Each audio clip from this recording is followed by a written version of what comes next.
Depois nós temos mais uma nova hipótese de diferimento parcial aqui no estado de ICMS, né?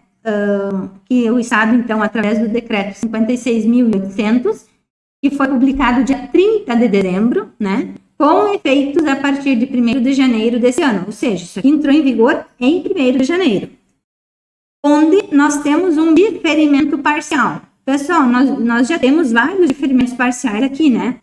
E um deles é o primeiro L, que nós tínhamos um diferimento parcial, onde a gente pagava até 4% de imposto e tinha o diferimento do restante.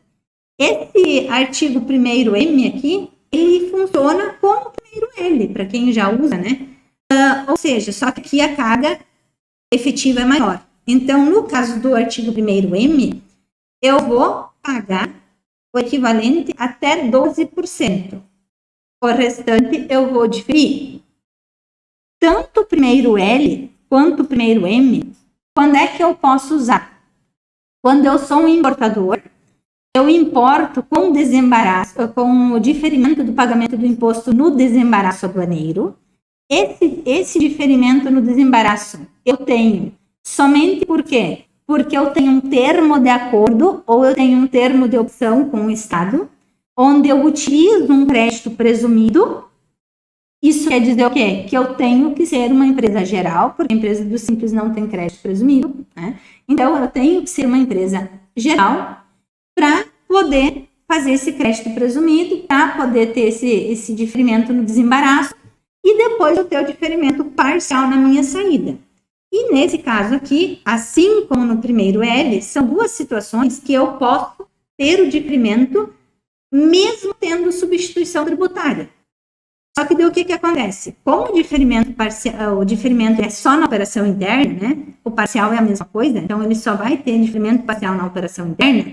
Porque eu tenho uma carga efetiva de 12%, o que vai acontecer? Eu tenho que ajustar a MVA.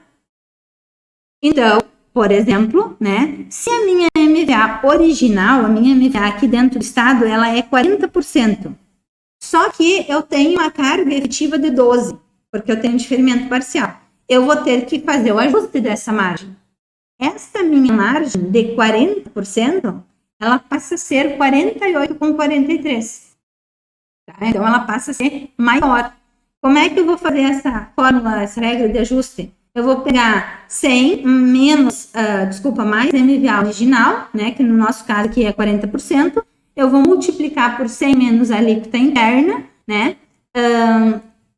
Só que antes disso eu vou pegar o 100 mais MVA original, vou multiplicar por 100 menos a carga, que seria 12%, né? Então vai dar 0,88.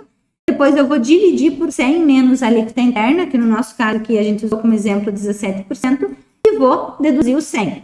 Isso quer dizer, então, que de 40% eu tenho uma carga de 48,43%.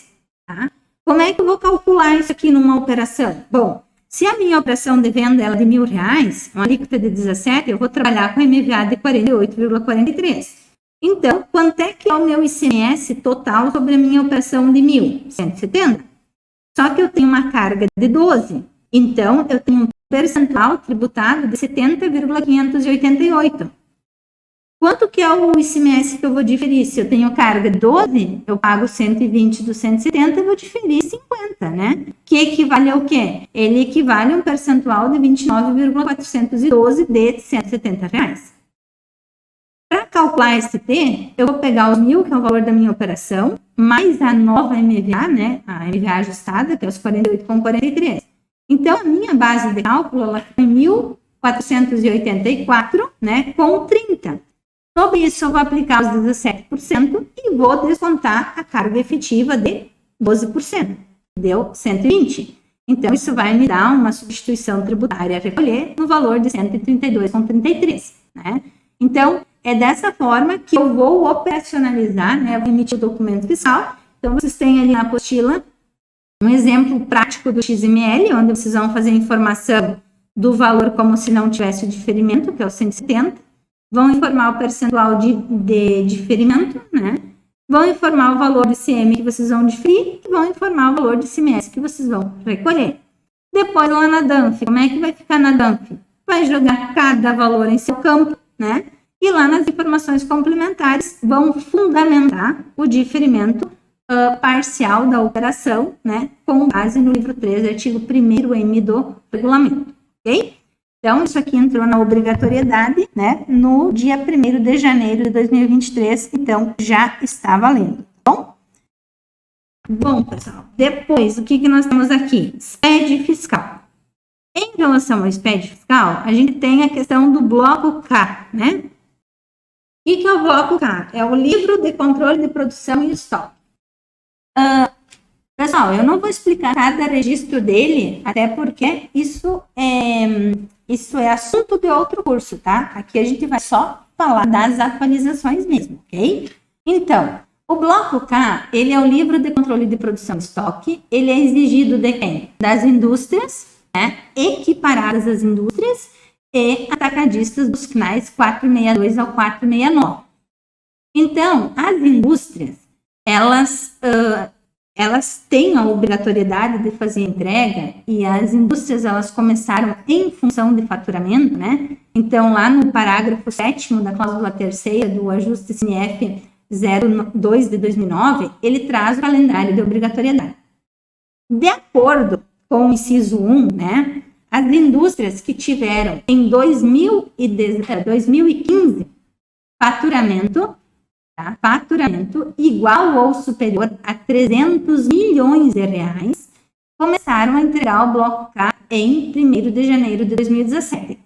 Aí, eles foram entregando, inicialmente, eles entregavam o registro K200 e o 280. Né? O que é o K200? É o estoque da mercadoria, onde tu diz ali que tipo de mercadoria é.